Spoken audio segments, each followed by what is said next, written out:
Shalom, Ibu Bapak, Saudara-saudaraku terkasih, keluarga besar GKI Marta Dirja Purwokerto maupun para sahabat GKI Marta Dirja di berbagai kota dan di berbagai tempat. Senang sekali saya Pendeta Stefanus Lim boleh menjumpai Ibu Bapak, Saudara-saudari secara online dalam acara Kalam Kuliah Alkitab Malam. Hari ini Kamis 4 Agustus 2022 kita sama-sama akan memperdalam bacaan Alkitab Kejadian 4 ayat 1 sampai 16 dengan tema hati-hati dengan iri hati. Nah, Ibu Bapak, Saudaraku terkasih, rasa iri hati seringkali muncul kalau kita membanding-bandingkan diri sendiri dengan orang lain. Padahal Tuhan mengasihi semua orang tanpa pernah membeda-bedakan. Mana buktinya? Ayo kita awali kalam ini dengan sebuah lagu dalam bahasa Mandarin dan dalam bahasa Indonesia. Chu Yesu Aiwo. Kita nyanyikan bersama, demikian.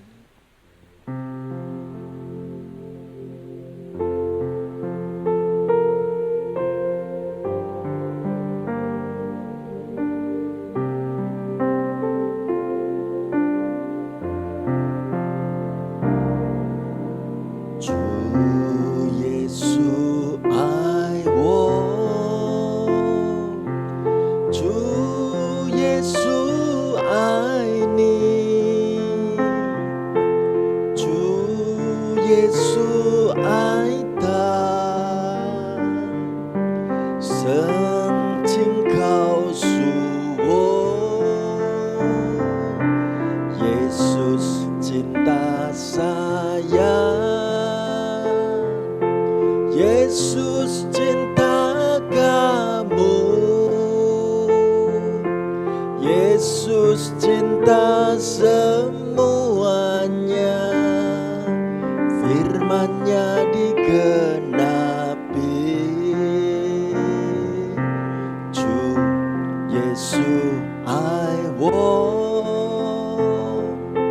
Chu Yesu I need. Yesu ai ta sân chính cao suwo. Yesus cinta saya, Yesus cinta kamu,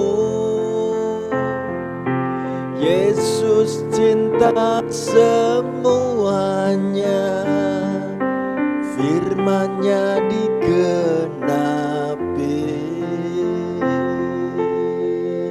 Amin. Mari kita buka dalam doa. Terima kasih Tuhan Yesus, kami boleh kembali diingatkan. Hari ini Kamis, kami diajak mendalami firman-firman-Mu melalui acara kuliah Alkitab Malam.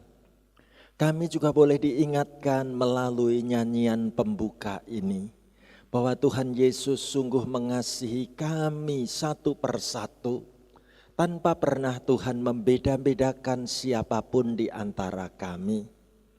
Biarlah firman-Mu digenapi melalui acara kalam saat ini Tuhan, pakai dan perlengkapi hamba-Mu membagikan berkat sabda firman-Mu.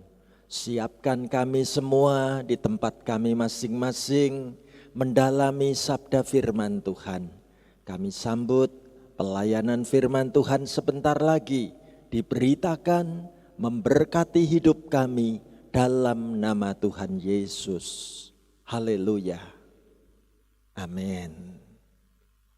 Ibu Bapak, saudara-saudaraku terkasih, Kitab Kejadian 4 ayat 1 sampai dengan ayat 16 akan kita pergumulkan dengan satu tema, hati-hati dengan iri hati. Nah, Ayo kita membaca bagian demi bagian firman Tuhan ini ya. Mari Ibu Bapak Saudaraku, kita baca ayat yang pertama lebih dahulu. Saya ajak Ibu Bapak Saudara-saudari ikut membaca bareng saya ya. Kemudian manusia itu bersetubuh dengan Hawa istrinya, dan mengandunglah perempuan itu, lalu melahirkan Kain. Maka kata perempuan itu, aku telah mendapat seorang anak laki-laki dengan pertolongan Tuhan. Indah sekali bacaan Alkitab kita berkisah tentang pasangan suami istri Adam dan Hawa. Mula-mula mereka dikaruniai anak yang pertama, seorang anak laki-laki yang diberi nama Kain. Siapa? Adik di sebelahnya? Ayo kita baca bareng-bareng ayat yang kedua ya. Kita ucapkan demikian. Selanjutnya dilahirkannyalah Habel, adik Kain. Dan Habel menjadi gembala kambing domba, Kain menjadi petani. Ibu Bapak, saudaraku terkasih, Alkitab tunjukkan Habel kemudian akan menjadi gambaran perwakilan bagaimana pekerjaan menjadi gembala kambing domba. Sedangkan Kain menjadi gambaran perwakilan bagaimana manusia bekerja bercocok tanam menjadi petani. Nah, Ibu Bapak, saudaraku, bagaimana kisah cerita Kain dan Habel selanjutnya? Ayo kita baca bareng-bareng ayat yang ketiga demikian. Setelah beberapa waktu lamanya, maka Kain mempersembahkan sebagian dari hasil tanah itu kepada Tuhan sebagai korban persembahan. Alkitab katakan, Kain sebagai seorang petani, ia mempersembahkan hasil dari tanam-tanamannya, hasil dari tanah sawah ladangnya, dipersembahkan sebagai korban ucapan syukur kepada Tuhan. Menarik. Alkitab katakan apa selanjutnya? Ayo kita baca ayat yang keempat bareng-bareng dengan saya begini. Habel juga mempersembahkan korban persembahan dari anak sulung kambing dombanya, yakni lemak-lemaknya. Maka Tuhan mengindahkan Habel dan korban persembahannya itu.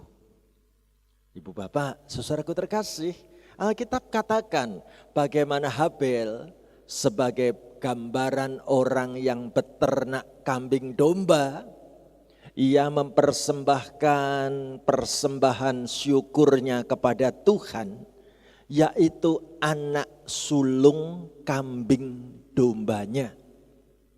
Dipersembahkannyalah lemak-lemaknya, dan Alkitab katakan Tuhan mengindahkan Habel dan korban persembahannya itu. Ada catatan yang membuat kita mesti menanggapi dengan kritis. Alkitab katakan dengan terus terang, persembahan Habel diindahkan Tuhan, diterima Tuhan. Bagaimana dengan persembahan Kain? Ayo kita baca bareng-bareng ayat 5 sampai dengan ayat yang ke-7 demikian. Tetapi Kain dan korban persembahannya tidak diindahkan Tuhan. Lalu hati Kain menjadi sangat panas dan mukanya muram. Firman Tuhan kepada Kain, mengapa hatimu panas dan mukamu muram? Apakah mukamu tidak akan berseri jika engkau berbuat baik? Tetapi jika engkau tidak berbuat baik, dosa sudah mengintip di depan pintu. Ia sangat menggoda engkau, tetapi engkau harus berkuasa atasnya. Ibu bapak, saudaraku, lihatlah. Alkitab katakan bagaimana Kain dan korban persembahannya tidak diindahkan Tuhan. Dan Alkitab katakan saat itu juga hati Kain menjadi sangat panas. Mukanya menjadi muram. Apakah Tuhan membiarkan Kain dalam keadaan hati yang panas dan wajah muka yang muram? Tidak. Allah tetap peduli kepada Kain walaupun Allah tidak berkenan dengan persembahan Kain. Tetapi bukan berarti Kain kemudian disisihkan, tidak. Alkitab katakan bagaimana firman Tuhan kepada Kain. Kain, mengapa hatimu panas dan mengapa mukamu muram? Apakah mukamu tidak akan berseri jika engkau berbuat baik? Tetapi jika engkau tidak berbuat baik, dosa sudah mengintip di depan pintu. Ia sangat menggoda engkau, tetapi engkau harus berkuasa atasnya. Ibu bapak, saudaraku, Alkitab menceritakan Tuhan tetap peduli kepada Kain. Tuhan memberikan peringatan kepada Kain, ada dosa yang mengintip di depan pintu. Ketika hatimu gampang menjadi panas, ketika wajah mukamu menjadi muram, dosa itu sangat menggoda engkau. Dan engkau harus berkuasa atas dosa itu seharusnya. Ya. Tapi apakah Kain mendengar peringatan dari Tuhan? Mendengar firman dan kata-kata Tuhan untuk dirinya? Sama sekali tidak. Mana buktinya? Ayo kita baca Kejadian 4 ayat 8 ya. Bareng-bareng kita ucapkan begini. Kata Kain kepada Habel adiknya, marilah kita pergi ke padang. Ketika mereka ada di padang, tiba-tiba Kain memukul Habel adiknya itu lalu membunuh dia. Saudaraku, Kain dalam keadaan muka yang muram, hati yang panas, pikirannya diliputi dengan pikiran yang gelap. Ia bermaksud mengelabui adiknya yaitu Habel. Ayo ikut aku pergi ke padang. Ibu bapak, saudaraku terkasih, benarkah Kain memang bermaksud mengajak adiknya itu pergi ke padang untuk urusan yang baik? Sama sekali tidak. Alkitab katakan saat itu juga, di saat Habel adiknya dalam keadaan lengah, tiba-tiba Kain sang kakak tega memukulnya. Bahkan Alkitab katakan Kain membunuh adik kandungnya sendiri yang bernama Habel. Apakah Tuhan membiarkan peristiwa pembunuhan ini? Sama sekali tidak. Kita lanjutkan ayat 9 dan ayat 10 ya. Mari kita baca bareng-bareng begini. Firman Tuhan kepada Kain, di mana Habel adikmu itu? Jawabnya, aku tidak tahu. Apakah aku penjaga adikku? Firman-Nya, apakah yang telah kau perbuat ini?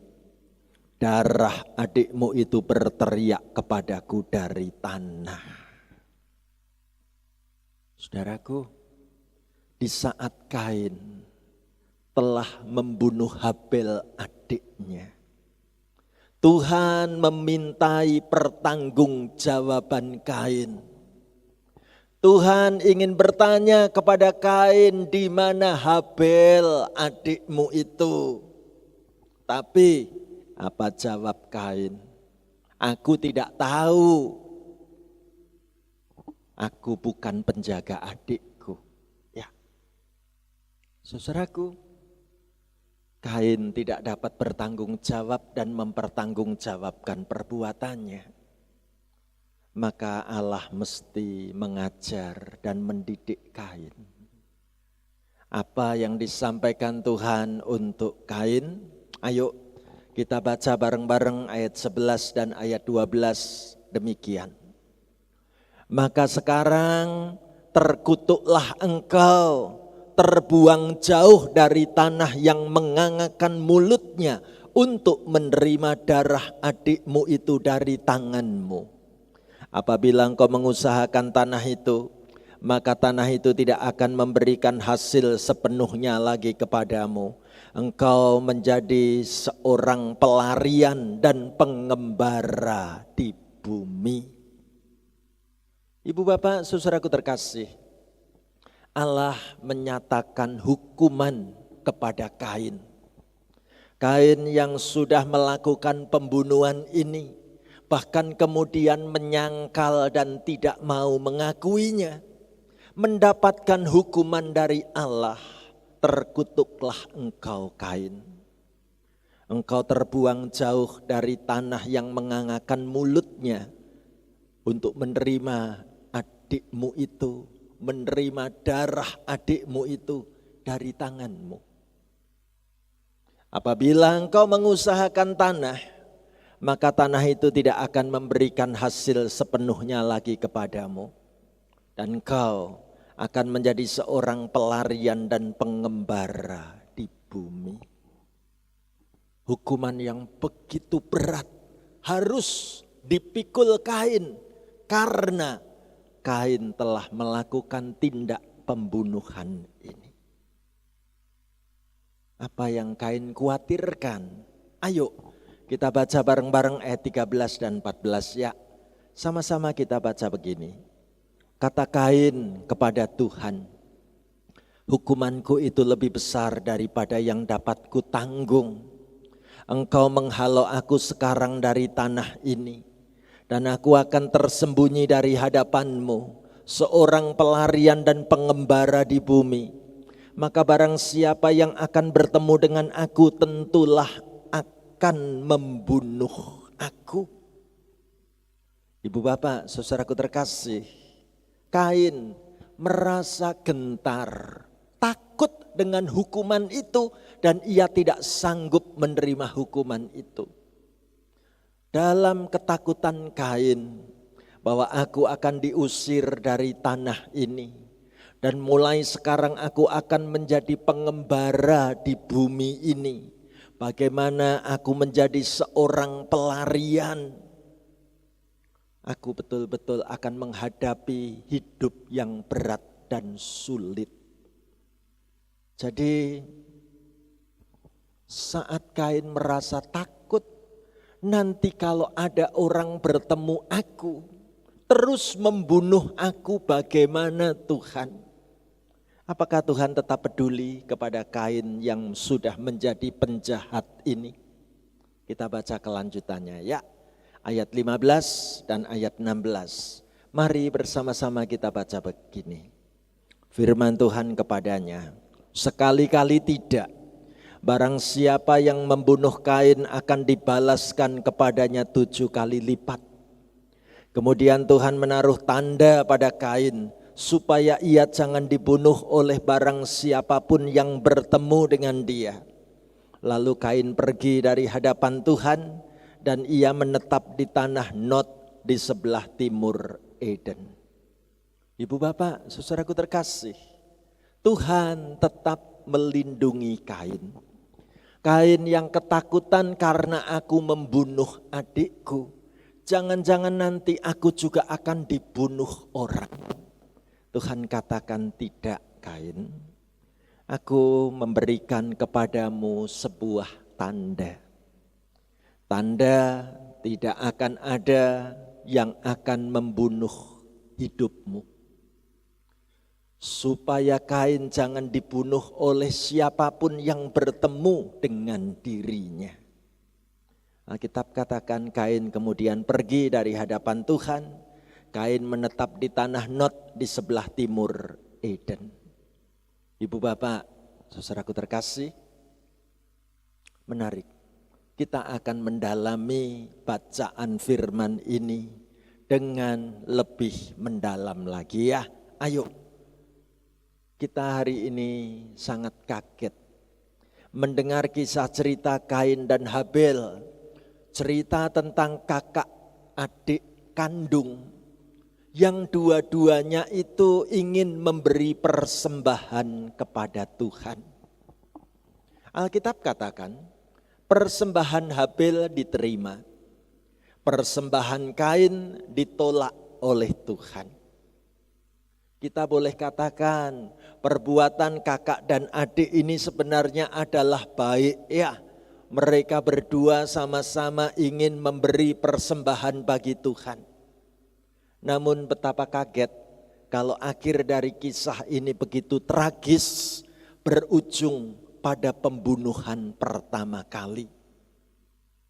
Pasti muncul pertanyaan di antara kita, Pak Stefanus, mengapa korban persembahan Habel diterima dan diindahkan Tuhan, sedangkan persembahan Kain tidak diindahkan dan tidak diterima Tuhan? Bagaimana kita mesti menjawab pertanyaan ini? Untuk membantu menjawab pertanyaan ini, saya temukan ada 3 jawaban yang menarik. Jawaban yang pertama, ayo kita akan dibantu dengan bacaan surat Ibrani 11 ayat 4. Saya ajak ibu bapak saudara-saudari membaca bareng saya surat Ibrani 11 ayat 4 demikian. Karena iman, Habel telah mempersembahkan kepada Allah korban yang lebih baik daripada korban Kain. Dengan jalan itu, ia memperoleh kesaksian kepadanya bahwa ia benar. Karena Allah berkenan akan persembahannya itu, dan karena iman, ia masih berbicara sesudah ia mati. Apa maksudnya? Ibu bapak, saudara terkasih, Alkitab katakan dalam surat Ibrani 11 ayat 4 bahwa Habel disebut-sebut memberi persembahan yang lebih baik daripada Kain. Pak Stefanus, bagaimana mengukur dan menilai persembahan Habel itu lebih baik dibandingkan persembahan Kain? Tentu Tuhan punya penilaian tersendiri. Melihat apa yang dibawa dan dipersembahkan Kain dibandingkan dengan apa yang dibawa dan dipersembahkan oleh Habel. Tuhan mampu melihat isi hati. Isi hatinya Kain Tuhan tahu, isi hatinya Habel Tuhan pun tahu. Jadi kalau ditanya tolok ukur persembahan yang lebih baik itu kayak apa? Tuhan yang akan menilai. Tugas kita adalah belajar memberi yang terbaik untuk Tuhan. Gitu ya. Ibu bapak, saudara terkasih, menarik sekali. Kita menemukan jawaban yang kedua. Mengapa persembahan Kain tidak diindahkan Tuhan dan persembahan Habel diindahkan Tuhan? Jawaban yang kedua, karena Habel hidupnya berkenan bagi Tuhan. Pada Kejadian 4 ayat 4 dikatakan bahwa Tuhan mengindahkan Habel dan persembahannya. Coba kita perhatikan. Yang diindahkan Tuhan pertama kali adalah Habelnya dulu, baru kemudian persembahannya. Ibu bapak, saudaraku terkasih, jangan pernah muncul dalam pemahaman kita seolah-olah Allah tidak berkenan menerima persembahan dari sawah ladang, sayur mayur, umbi, dan segala buah-buahan. Tidak. Allah tidak pernah mempersoalkan persembahannya Kain yang berasal dari sawah ladang. Dan bukan berarti Allah lebih menerima persembahan yang berupa daging dan lemak dari kambing domba. Bukan juga. Alkitab katakan Kejadian 4 ayat 4. Tuhan mengindahkan Habil dan persembahannya. Jadi yang Tuhan lihat pertama kali adalah Habilnya dulu. Motivasinya, semangatnya dalam memberi, sukacita saat mempersembahkan untuk Tuhan, itu tampak dengan jelas dalam diri Habil. Ibu bapak, saudaraku, ini berarti bukan hanya persembahan kita yang terbaik, namun kita perlu cek lebih dahulu dari itu. Bahwa Allah melihat pribadi kita, apakah pribadiku berkenan bagi Tuhan. Sungguhkah tiap kali aku ke gereja memberikan persembahan, persembahanku itu berangkat dari pribadi yang berkenan bagi Tuhan. Ibu bapak, saudaraku terkasih, dan jawaban yang ketiga menarik sekali. Dikatakan dalam Ibrani 11 ayat 4, karena iman Habel mempersembahkan korban yang lebih baik daripada Kain. Saudaraku, satu hal yang perlu kita simpulkan, Tuhan berkenan dengan sikap imannya Habel.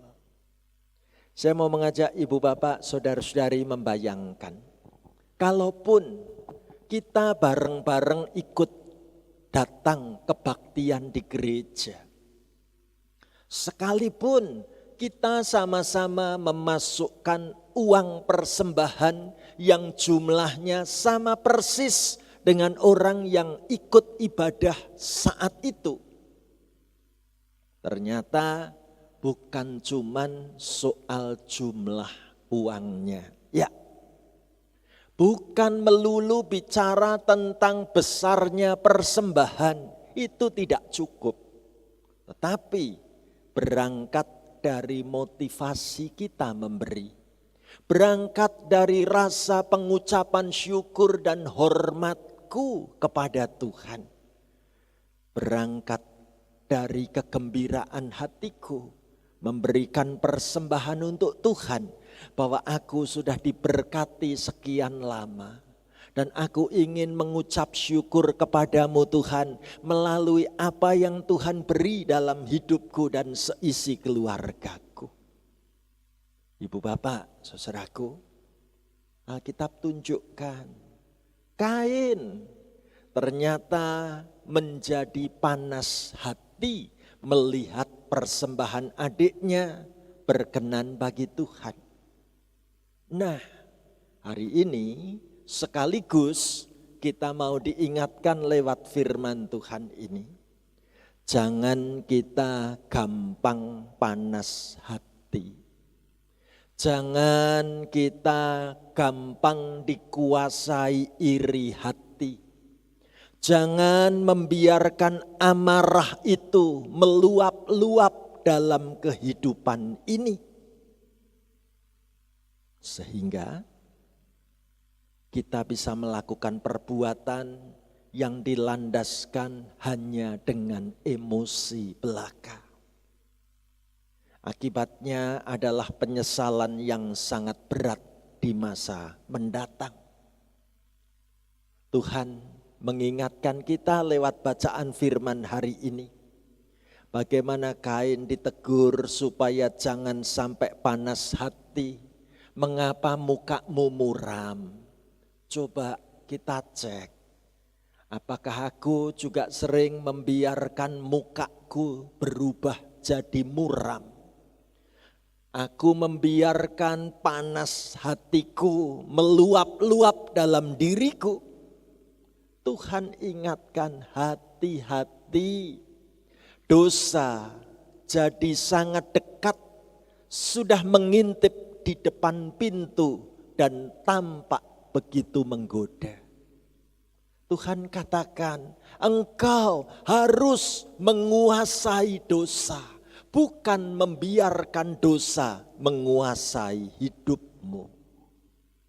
Ibu bapak, saudaraku terkasih, sebagai manusia biasa, kita punya rasa dendam, kita punya rasa sakit hati, kita merasa pernah dilecehkan, direndahkan, disepelekan, harga diri kita berontak, kita panas hati, wajah kita muram.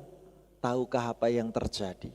Kalau kita membiarkan panasnya hati dan wajah yang muram ini berlarut-larut dalam hidup kita. Saudaraku, dosa sudah mengintip di depan pintu. Terbayang bagaimana mestinya dendam itu aku hapus. Seperti penghapus pensil ini mau dipakai untuk menghapus dendam, sakit hati, kecewa, kemarahan dalam diriku. Mengapa ini penting? Kita tahu hidup kita mesti memandang Kristus.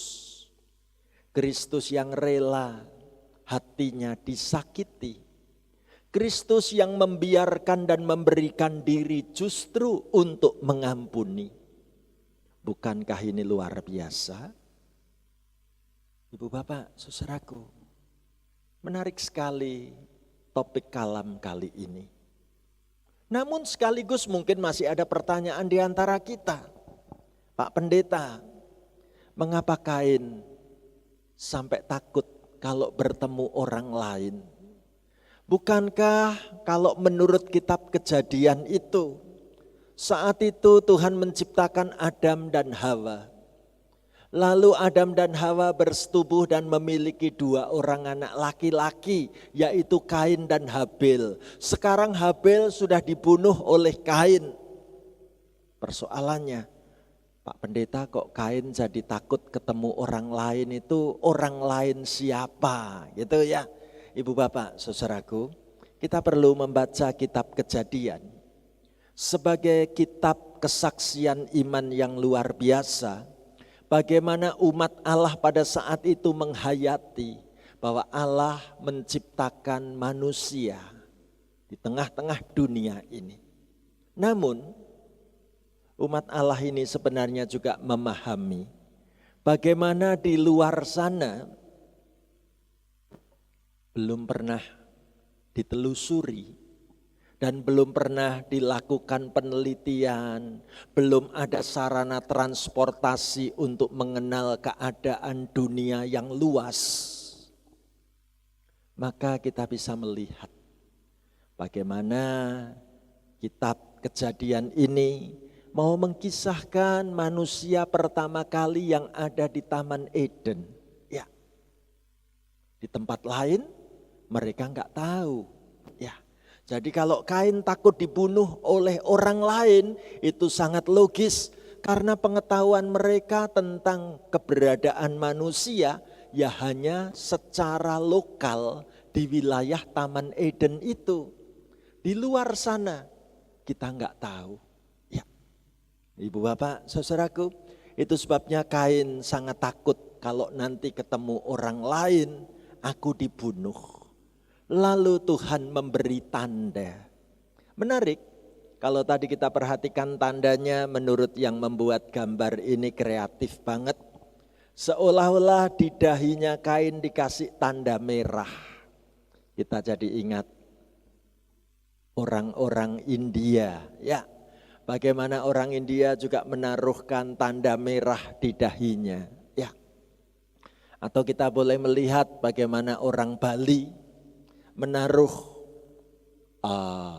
padi beras ditaruh di bagian dahinya, gitu ya. Ibu bapak, saudaraku terkasih, tandanya kayak apa kita nggak ngerti persisnya, namun yang pasti dalam diri Kain ada tanda penyertaan Tuhan. Bicara soal tanda, saya sangat terharu kalau melihat keluarga Katolik mengantarkan anak-anaknya berangkat sekolah. Sama seperti dulu saya juga mengantar anak saya ke sekolah. Di halaman parkir sekolah itu kerap kali saya memperhatikan bagaimana orang tua yang mengantarkan anaknya itu menaruh tanda salib di dahi anaknya. Ditaruh tanda salib. Ya. Seolah-olah mau mengatakan Tuhan Yesus beserta dan memberkatimu nak, jangan takut. Sebuah doa, sebuah pengharapan. Nah, kita enggak tahu tanda apa yang Tuhan taruh pada Kain, yang pasti itu tanda cintanya Tuhan. Tidak pernah berubah walaupun Kain sudah melakukan kejahatan yang besar. Tuhan tidak mungkin membenci Kain ciptaannya. Ya. Yang Tuhan benci adalah perbuatan dosanya. Dan inilah gambaran kasih Kristus di atas kayu salib. Hati yang penuh cinta, sekalipun harus tertusuk mahkota duri. Ada salib, ada tanda kemenangan Kristus. Ibu bapak, saudaraku, sekarang kita sama-sama memahami.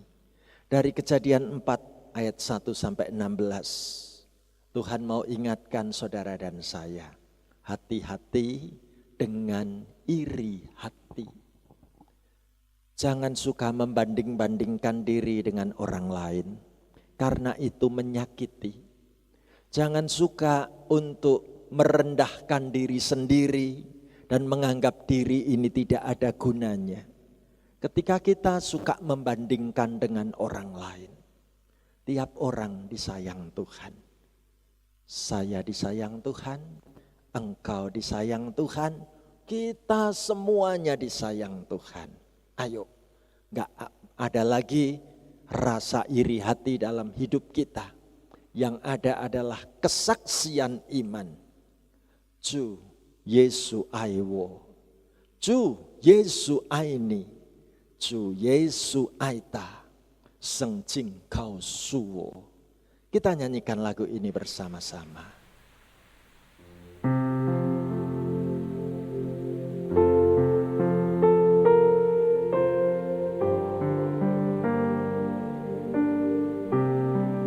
Taruh tanganmu di dadamu. Ju Yesu aiwo, Ju Yesu aini, Ju Yesu aita, Seng Jing Kau Suwo, Ju Yesu aiwo, Ju Yesu aini, Ju Yesu aita, Seng Jing Kau Suwo. Yesus cinta saya, Yesus cinta kamu, Yesus cinta semuanya, firman-Nya digenapi. Yesus cinta saya, Yesus cinta kamu, Yesus cinta semuanya, firman-Nya digenapi.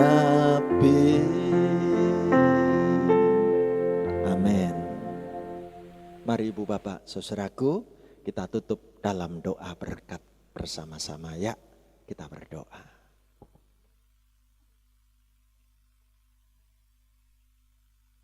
Terima kasih Tuhan.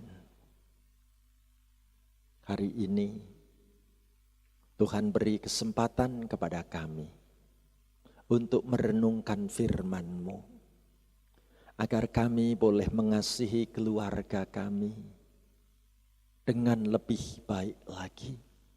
Selagi masih ada waktu dan kesempatan, agar kami boleh memandang orang lain bukan sebagai musuh atau saingan, namun kami boleh memandang ada kasih cinta Tuhan yang selalu tersedia. Terima kasih Tuhan. Kami hari ini ingin dukung dalam doa secara khusus untuk kehidupan kami belajar mengucap syukur, dapat memberi bukan hanya yang terbaik, namun juga dengan sikap iman yang sangat baik. Hidup kami, motivasi diri kami dalam memberi, kegembiraan hati kami ketika kami mempersembahkan untuk Tuhan. Kiranya Tuhan terima dan Tuhan berkenan mengindahkan persembahan kami. Terima kasih Tuhan, ajari kami untuk tidak mudah iri hati melihat hidup orang lain. Ajari kami selalu mawas diri ketika hati kami berubah menjadi panas, ketika muka kami menjadi muram. Kami diingatkan oleh firman-Mu, di depan kami ada dosa yang begitu dekat, mengintip di depan pintu, dan siap menggoda kami. Tuhan tolong, supaya kami mampu melawan dan mengatasi godaan-godaan amarah diri kami. Tuhan beri kepada kami hati yang lapang, cara berpikir yang panjang, sikap hati yang baik, sehingga hidup kami penuh dengan kegembiraan, sukacita, dan ucapan syukur. Terima kasih Tuhan, Engkau berikan dalam hidup kami tanda kasih-Mu, yaitu pengorbanan Tuhan Yesus di atas kayu salib.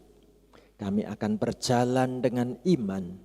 Kami siap melanjutkan hidup di dunia ini, sekalipun kami mesti menjadi sosok seorang pengembara di dunia ini, tetapi kami ditemani oleh Tuhan selalu. Terima kasih Tuhan, ajari kami menjalani hidup di tengah dunia ini, bukan sekedar menjadi sosok seorang pelarian, tetapi kami boleh datang berlari kepada Engkau Tuhan. Bersama denganmu kami akan kuat menghadapi kenyataan hidup ini. Beri kepada kami kesabaran dan buang jauh dari hidup kami segala sikap iri hati kami. Terima kasih Tuhan, hidup kami pertaruhkan ke dalam tangan-Mu. Tuhan gandeng tangan kami, Tuhan tuntun perjalanan iman kami. Semua peserta kalam saat ini, hamba doakan digandeng tangan Tuhan, diberkati hidupnya. Kalau ada yang sakit, Tuhan berkenan sembuhkan. Dalam pergumulan kami, Tuhan berikan jawaban. Terima kasih Tuhan, kami bawa doa syukur kami, diberkati dalam nama Tuhan Yesus. Haleluya. Amin. Ibu Bapak, saudaraku terkasih, sampai di sini acara kalam kita hari ini. Tuhan memberkati kita semua. Sampai kita jumpa di kesempatan berikutnya. Salam sehat. Tuhan beserta selalu. Amin.